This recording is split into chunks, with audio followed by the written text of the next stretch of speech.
सर्व सजीवांच्या जीवनाचं मूल घटक म्हणजे पेशी.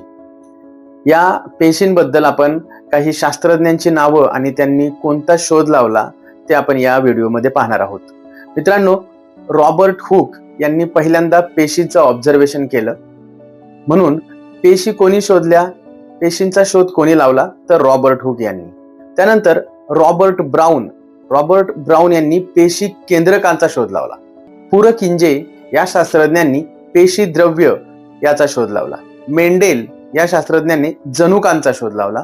तर फ्रेडरिक मिशर या शास्त्रज्ञांनी डीएनएचा शोध लावला. डीएनए सर्वप्रथम शोधला कोणी, तर फ्रेडरिक मिशर. पण डीएनएचं स्ट्रक्चर, डीएनएची रचना कोणी शोधून काढली, तर त्या शास्त्रज्ञांचं नाव आहे वॉटसन अँड क्रिक. या दोन शास्त्रज्ञांची नावं कन्फ्यूज करणारी आहेत. डीएनएचा शोध फ्रेडरिक मिशर आणि डीएनएची रचना वॉटसन आणि क्रिक, असं लक्षात ठेवायला लागणार आहे.